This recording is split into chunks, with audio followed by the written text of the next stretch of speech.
วัสดีครับสมาชิกท่านผู้ชมทุกท่านสำหรับคลิปนี้ผมจะมาคำนวณสูตรพิเศษบนตรงๆให้ชมกันนะครับแต่ก่อนจะมารับชมเรามาดูคำเตือนกันก่อนนะครับ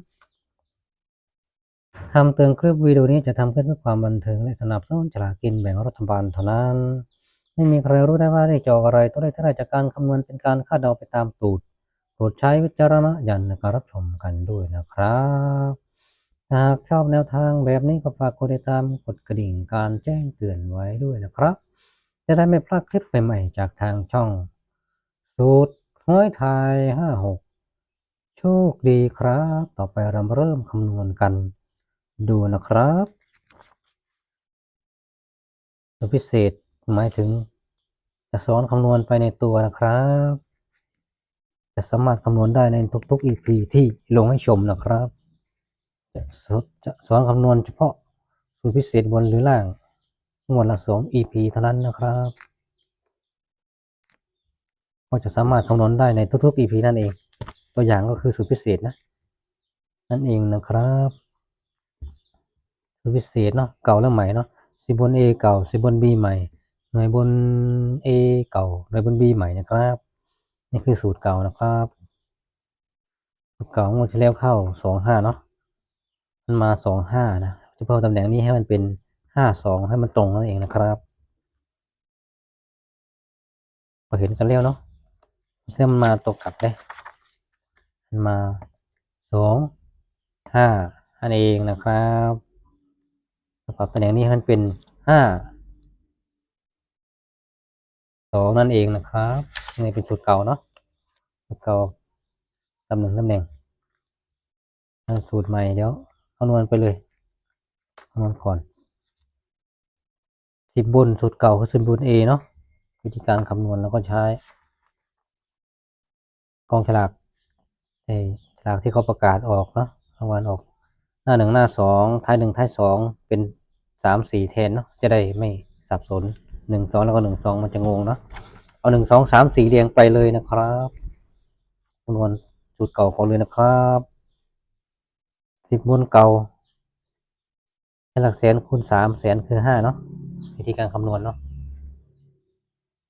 5 35นั่นเองพันคูณ3,000คือ9 9 3 27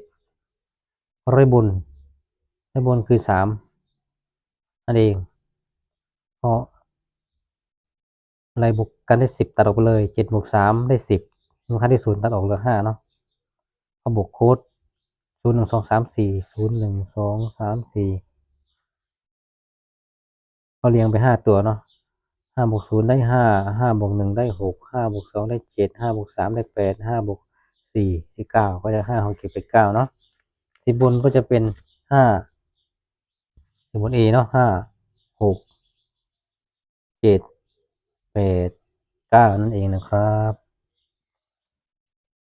หน่วยบน A ก็จะเป็นนี่คือหน่วยบนนะครับใช้เลข5เนาะเป็นตัวตั้งหมื่นคือ5 35เนาะ5คูณ35 5คูณอ้าวเขาบวกผิดหรือเปล่าวะ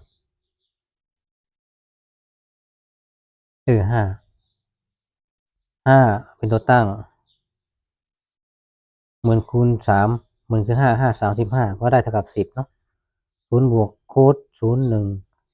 4 5 7เนาะ0 1 4 5 7 0บวกอะไรก็ได้ตัวนั้นเนาะก็จะได้เป็นเท่ากับ0 1 4 5 7นี่เองเป็นหลักหน่วยเนาะ0 1 4 5 7นับเพิ่มตำแหน่งนี้ก็จะเป็นเผื่อมันจะเข้ามาตำแหน่งนี้นะเด่นด้วยเนาะ0 1 2 4 5 7เนาะได้ตัวเดิม0 1 2 4 5 7เนาะแล้วก็0 1 2 4 5 7เนาะปรับเพิ่มตำแหน่งนี้นั่นเองก็จะเป็นในบนเอก็จะเป็นเนาะ0 1 2 4 5 7นั่นเองนะครับ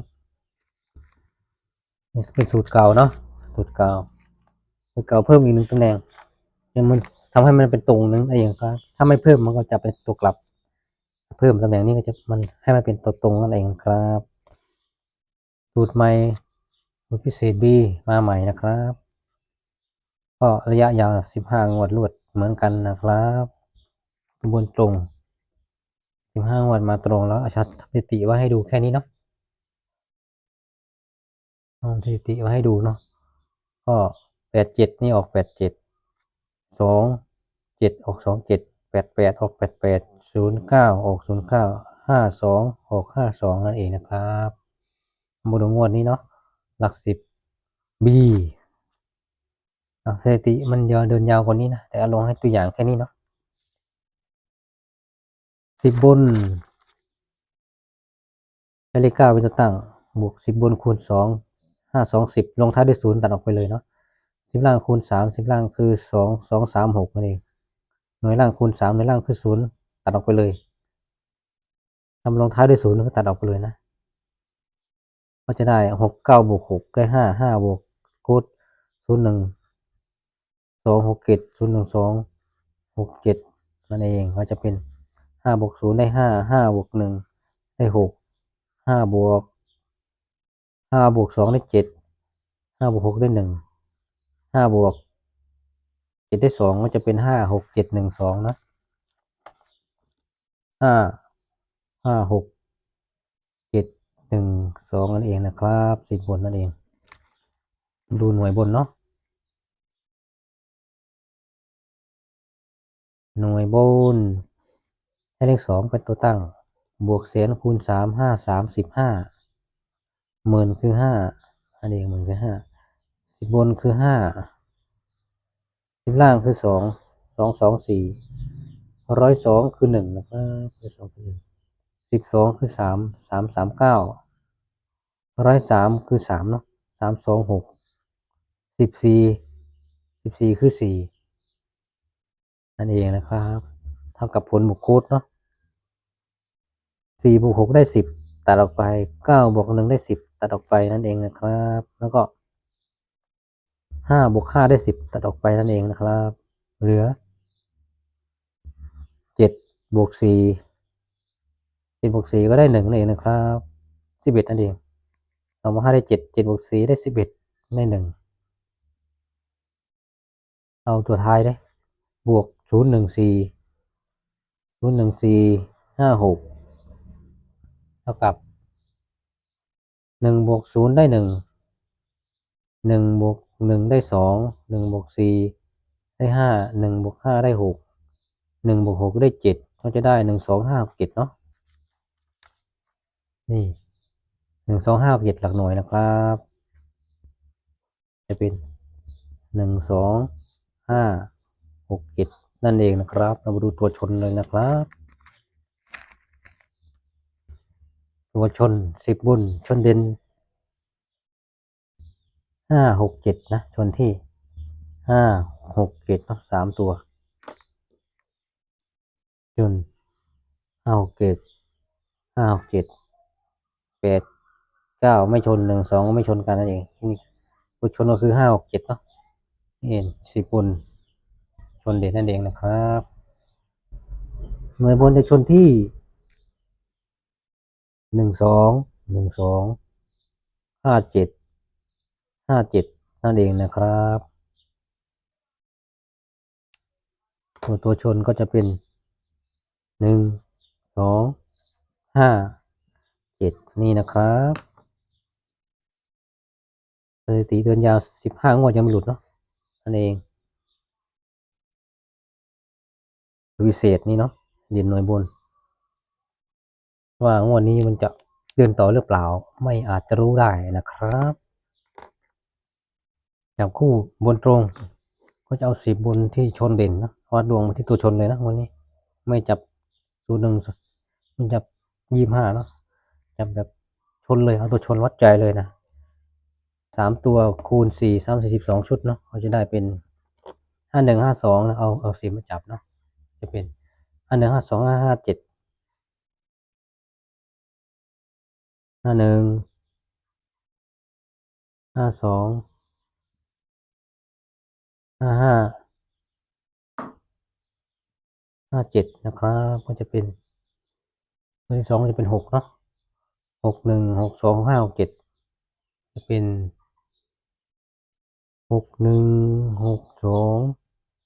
65 67ตัวที่3ก็คือ7เนาะที่ชน71 72 75 77จะเป็น71 72 75 77นั่นเองนะครับก็จะได้12ชุดตรงนะครับที่ชนกันแล้วเนาะจาก25ชุดเนาะชนกันก็จะเหลือได้12ชุดตรงนั่นเองครับถ้ามันได้น้อยชุดก็จะเอาเด่นถึงหน่วยบุญของเรานะครับที่วัดดวงในทุก EP เนาะ1สูตร2สูตร3สูตรกับแต้มรวม2ตัวบนอีก1สูตรเป็น4สูตรนี้เป็นกรรมการตัดสินนะครับเปรียบเสมือนกรรมการตัดสินเลยทีเดียวนะครับ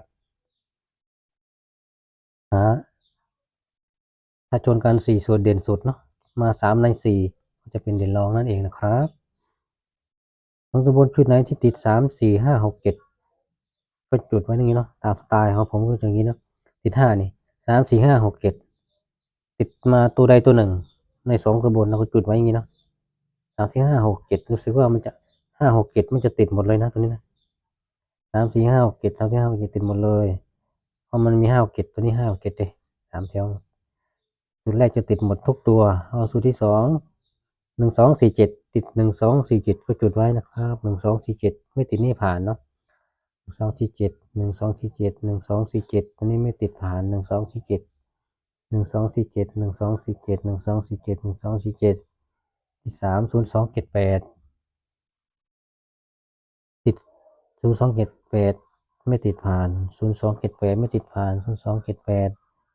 ติดผ่าน0 2 7 8ไม่ติดผ่าน0 2 7 8 0 2 7 8 0 2 7 8 0 2 7 8 0 2 7 8และ2ตัวบนชุดไหนที่บวกกันแล้วลงท้ายด้วย2 8 9 6เนาะก็เป็นชนเด่นแต้มนั่นเองเนาะ2 8 9 6 2 8 9 6 2เขาจะเป็นชุดเด่นเนาะ2 8 9 6 8 2 8 9 6 2 8 9 6 8 2 8 9 6 9 2 8 9 6 2เป็นตัวกลับนี่หว่า2 8 9 6ตัวนี้จะเป็นตัวกลับตัวนี้เนาะนั่นเองนะครับและตัวรองก็จะเป็น3สูตรนะ3สูตร3สูตรชวน3สูตรนะครับเดี๋ยวเอาไปชนพิเศษเดี๋ยวเอาจากคลิปนี้จะไปสรุปรวมทุก EP เนาะเด่นสุดจะเป็นสีชมพูนะครับเด่นรองจะเป็นสีเหลืองชน3สูตรชน3ใน4สูตรเนาะ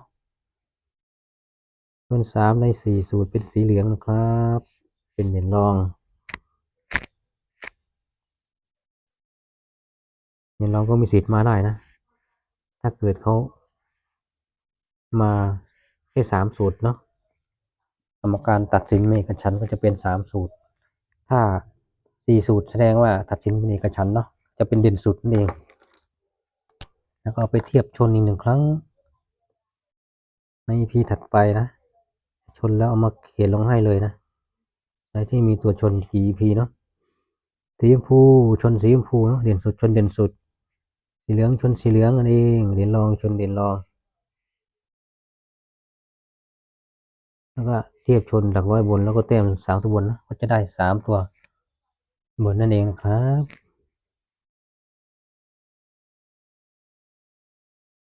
สูตรพิเศษเน้นตรงก็คำนวณได้ตามนี้นะครับเป็น EP ที่23เนาะของสูตรพิเศษพื้นตรง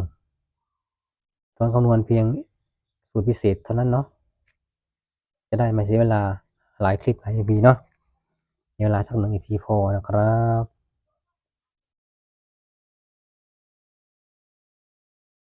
เป็น EP ที่23แล้วนะใครไม่ทันคลิปไหนก็ให้กดที่ชื่อช่องสูตรหวยไทย56นะครับจะชื่อช่องได้แตะไปในที่ช่องเลยสูตรหวยไทย56ไว้ที่ช่องของเรานะกดคำว่าวิดีโออีก1ครั้งก็จะเห็นคลิปทั้งหมดไม่ตกข่าวนะครับมีหลายสูตรให้เลือกใช้ชมกันชอบสูตรไหนก็เลือกใช้สูตรนั้นชอบชุดไหนก็เลือกใช้ชุดนั้นได้ตามใจชอบเลยนะครับสำหรับคลิปนี้ก็ไว้เพียงแค่นี้ก่อนนะครับขอให้สมาชิกท่านผู้ชมทุกท่านจงโชคดีครับ